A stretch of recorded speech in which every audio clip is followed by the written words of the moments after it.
बिस्मिल्लाहिर्रहमानिर्रहीम, अस्सलाम वालेकुम। पाकिस्तान और दुनिया भर में देखने और सुनने वालों को अब्दुल कादिर का सलाम। क्योंकि इस वक्त मैं लाहौर में हूँ और वजह ऑब्वियस है कि इमरान खान साहब की कुछ एक्टिविटीज़ हैं जिन्हें ग्राउंड ज़ीरो से रिपोर्ट करना बड़ा ज़रूरी था। तो आज ज़मान पाक में दिन गुजरा, मैंने एक बड़ा ज़बरदस्त व्लॉग आपके लिए स्पेशल रिकॉर्ड किया था कि ज़मान पाक के अतराफ़ में आसपास क्या पॉलिटिकल एक्टिविटीज़ हो रही हैं, कौन कौन उनसे मिलने आ रहा है। अभी थोड़ी देर पहले परवेज़ इलाही उनसे मिलने के लिए आए थे, क्या हैपनिंग्स चल रही हैं यहाँ पर। और फिर बाहर जो एक फेस्टिविटी जैसा माहौल है, कारकुनान के हंसते खिलखिलाते चेहरे, परेशानी भी है उनको अपने लीडर की हिफाजत के लिए वहाँ पर मौजूद हैं, लेकिन ओवरऑल वहाँ पर जिस किस्म का एनवायरनमेंट था, ऐसा मैंने 2014 में ऑब्जर्व किया। तो मैंने सोचा वो थोड़ी सी यादें रिकॉल करते हैं कि कैसे ये अपने दिन और रात यहाँ पे गुजार रहे हैं।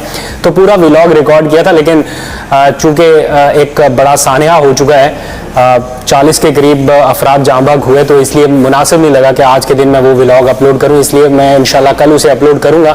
आज के दिन दूसरी और अहम खबरें हैं, उनके ऊपर बात कर लेते हैं। लेकिन बड़ी अलार्मिंग सिचुएशन है, जिस तरह दहशतगर्द पेशावर की एक तरह से रेड जोन में पहुंच गए। हालिया दहशतगर्दी की लहर और पाकिस्तान में होने वाले नए इंतखाबात, आम इंतखाबात सूबों के हों या मरकज़ में हों, उससे बहुत सारे लोग लिंक कर रहे हैं कि सिक्योरिटी की इस सिचुएशन में ये इंतखाबात कराए जा सकते हैं या नहीं। बहुत सारे क्वेश्चन मार्क इस वक्त उठ रहे हैं और कहीं कहीं जवाब पेश किया जा रहा है। जो लोग इंतखाबात नहीं कराना चाहते या भागना चाहते हैं इन इंतखाबात से, अपने केसेस ख़त्म कराने के लिए, अदालती केसेस ख़त्म कराने के लिए अब अवाम की अदालत से दूर होते जा रहे हैं, अवाम की अदालत का सामना करने के लिए तैयार नहीं है, या अवाम के सामने उस तरह से मुंह दिखाने के लिए तैयार नहीं है, जो इस वक्त रिसेंट सिचुएशन है। तो आज जो मैं पब्लिक में रहा हूँ, अवाम का जो मैंने गम और गुस्सा देखा है, वो मैं शायद आपको इस तरह से बता नहीं सकता। वो व्लॉग आप देखेंगे तो जिस तरह से लोगों के जज्बात हैं, जो लोग वॉर्न करते फिर रहे थे, वो बिल्कुल ही एक डिफरेंट स्टोरी है। कल इंशाल्लाह वो मैं व्लॉग अपलोड करूंगा।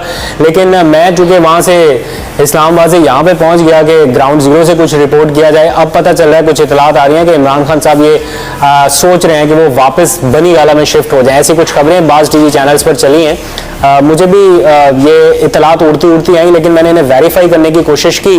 जो उनके इमरान खान साहब के करीबी लोग हैं, तो वेरीफाई नहीं हुई अभी तक। कुछ ऐसा लोग कह रहे हैं कि कोई बनी गाला में कोई बुलेट प्रूफ कमरे तैयार किए जा रहे हैं, या सिक्योरिटी के पॉइंट ऑफ व्यू से भी बहुत ज़्यादा वहाँ पे काम हो रहा है। लेकिन जो उनके बहुत ही करीबी लोग हैं, जो ये सारी जिम्मेदारी जिनके ज़िम्मे रहती है, वो इस चीज़ से फ़िलहाल लाइल्म है और वो कह रहे हैं कि हमारे नॉलेज में ऐसी कोई चीज़ नहीं है। प्लस ये कि इमरान खान को अभी डॉक्टर्स की तरफ से छुट्टी भी नहीं मिली कि वो मुकम्मल सेहतयाब हैं और वो अब बनी गाला जा सकते हैं। लेकिन हो सकता है अंदर खाते कोई ऐसा डिसीजन इमरान खान साहब के माइंड में चल रहा हो, या वो इसको वो एग्जीक्यूट करना चाहते हो कि अब लाहौर से वो निकल के बनी गाला जाएं। लेकिन एट द मोमेंट मैं चूँकि आज ज़मान पाक के अतराफ़ में रहा और उनके कुछ करीबी लोगों से भी बात हुई, तो लग ये नहीं रहा कि ऐसा फौरी तौर पर कुछ हो रहा है। आने वाले 1-2 दिनों में क्या होगा उसके ऊपर नजर रखूंगा, आपको अपडेट करूंगा जैसे ही कोई कंफर्मेशन होगी। लेकिन यहाँ पे ज़्यादा इजी उनके लिए ऐसे है कि कारकुनान की एक बहुत बड़ी तादाद कैंप्स की सूरत में, काफिलों की सूरत में, आज मैंने देखा पूरा दिन वो जिस तरह से हिफाजत के लिए यहाँ पर मौजूद हैं। बनी गाला में भी जब ऐसी एक्टिविटी होती है कि इमरान खान को पकड़ने के लिए कोई पुलिस पार्टी पहुँच रही है या गिरफ्तार करने का कोई खदशा है, तो वहाँ की निस्बत यहाँ पे लोगों का एक्सेस ज़्यादा आसान है और यहाँ पे रह के वो इन एक्टिविटीज़ को ज़्यादा अच्छे से मॉनिटर कर सकते हैं। लेकिन हो सकता है कि ज़्यादा टाइम अब उन्होंने यहाँ पे रह लिया तो सोच रहे हो कि वापस चले जाएं। बहरहाल जैसे कंफर्मेशन होगी आपको बताएंगे। ये जो सियासी इंतकामी कार्रवाइयों का सिलसिला है, ये खैर एक परेशान कुन सूरत हाल बदस्तूर जारी है, रुकने वाला सिलसिला नहीं है। अभी और लोग भी कह रहे हैं कि रडार में आएंगे। शेख रशीद के खिलाफ मैंने आपको बताया था कि एक मुमकिन ऑपरेशन उनकी लाल हवेली के हवाले से शुरू होने वाला है और उन्होंने खुद इस बारे में इत्तला भी दी थी, बताया भी था कि कुछ ऐसा प्लान हो रहा है और एग्जैक्ट वैसा ही हुआ।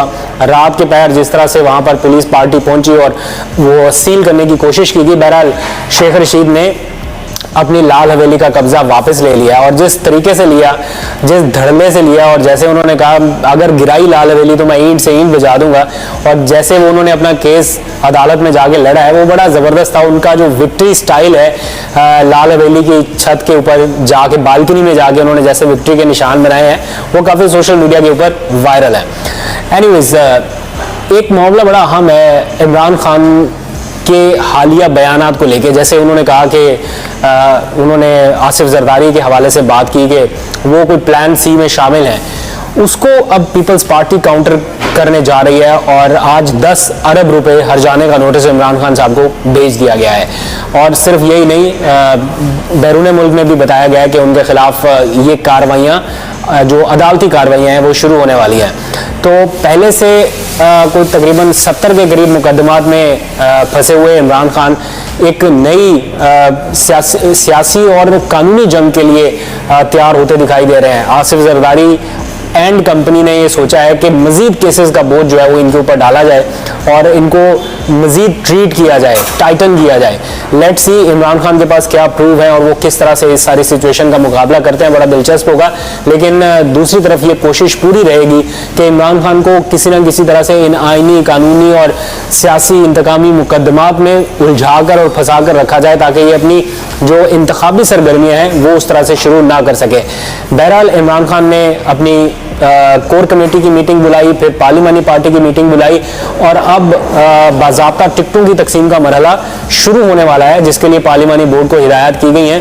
तो इमरान खान को रोकने की कोशिश तो रहेगी, लेकिन रुकने वाले वो नहीं है। इंतखाबी सियासत में उनका भरपूर किरदार आपको चंद दिनों में देखने को मिलेगा, जब वो थोड़े और सेहतयाब हो जाएंगे। डॉक्टर्स की तरफ से उन्हें क्लीन चिट मिल जाएगी कि अब आप वॉक कर सकते हैं या चल फिर सकते हैं या जो अपनी इंतखाबी सरगर्मियाँ उसी तरह से कंटिन्यू कर सकते हैं, तो वो आपको एक आध हफ्ते के बाद इंशाल्लाह नजर आ जाएगी।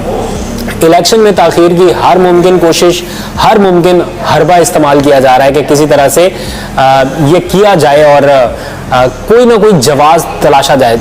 गरीदा फारूकी के ट्वीट्स आपने अगर देखे हो तो बहुत आसानी से पता चल जाता है कि मालूमात कहाँ से फीड की जा रही है और कौन है जो चाहता है कि इंतखाबात ना हो। और ऐसे सहाफ़ियों के जो ज़राए हैं, मशकूक ज़राए, वो हर बार सही बात बताएं ऐसा भी ज़रूरी नहीं है। बहुत सारी मालूमात इनकी गलत होती हुई देखी है, चाहे वो नंबर्स के हवाले से हों, चाहे वो पंजाब असम्बली के हवाले से हों।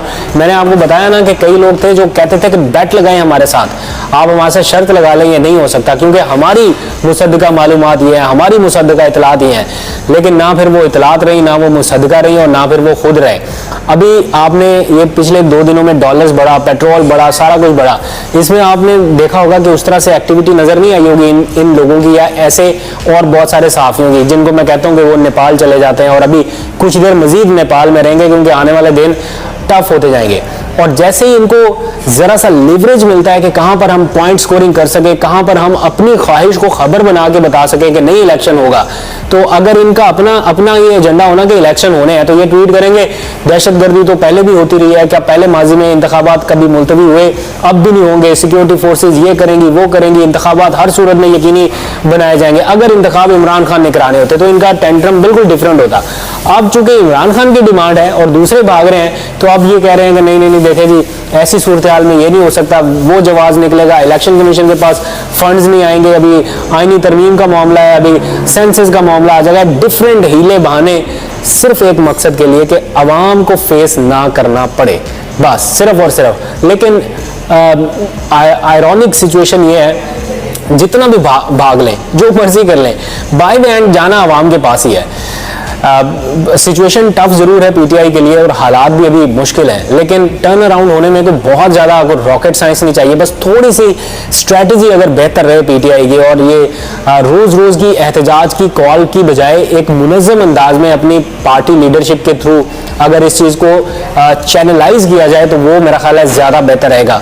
एहतजाज की खाली कॉल दे देने से और फिर लोगों के ना पहुँचने से जो निचली सतह तक एक डीमोटिवेशन होती है या उसका जो एक एलिमेंट जाता है जिसको सियासी मुखालिफ फिर इस्तेमाल करते हैं, उससे बेहतर है कि इसको मजीद बेहतर तरीके से चैनलाइज करके थोड़ा सा बेशक रेस्ट कीजिए, थोड़ा सा बेशक आराम कीजिए, लेकिन आपकी कॉल का असर जरूर होना चाहिए।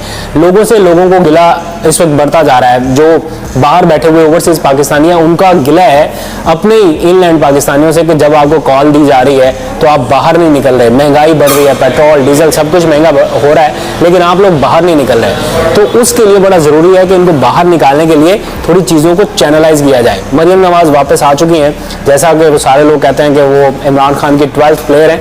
आज जब मैं लोगों से बात कर रहा था उनकी वापसी के हवाले से, तो बस कानों को हाथ लगाना नहीं रह गया, बाकी लोगों ने कोई कसर नहीं छोड़ी।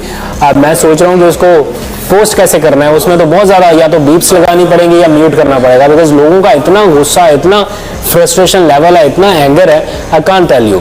और यहाँ पर जनाब बिल्कुल ऐसा दूसरे कैंप में सिचुएशन है कि जैसे कोई फ़र्क ही नहीं पड़ रहा, किसी को कोई परवाह ही नहीं है कि क्या इस मुल्क के हालात हो रहे हैं। और सच्ची बात यह है कि ऐसा लगता भी है और ये तासुर अब बढ़ता जा रहा है कि शायद पाकिस्तान को किसी की नज़र लगी है। किसकी नज़र लगी है वो आप लोग कमेंट सेक्शन में बताएं। आज तक के लिए इतना ही। कल का व्लॉग जो है वो मैं इंशाल्लाह आपके लिए स्पेशल व्लॉग होगा जिसमें आप सारी एक्टिविटीज़ को एंजॉय कर सकेंगे। तो आज के लिए सॉरी इसलिए क्योंकि एक बहुत बड़ा सानहा हुआ और मुनासिब नहीं लगता कि उसमें मैं खुद भी हंस रहा था, मुस्कुरा रहा था क्योंकि वो एक्टिविटीज़ ऐसी थी। तो लेटर ऑन आई रियलाइज्ड कि आज this is not the right time. और आखिर में अल्लाह ताला से दुआ है कि ये जो हालात इस वक्त दहशतगर्दी की लहर के बायस हमें देखने को मिल रहे हैं ये हमें मज़ीद ना देखने पड़े। हम थक चुके हैं लाशें उठा के, हम थक चुके हैं अपने प्यारों को शहीद होता देख के, हम थक चुके हैं अपने ही पाकिस्तानियों के इस तरह जनाजे देख के। बहुत हो चुका, हम पहले ही बहुत कीमत अदा कर चुके हैं।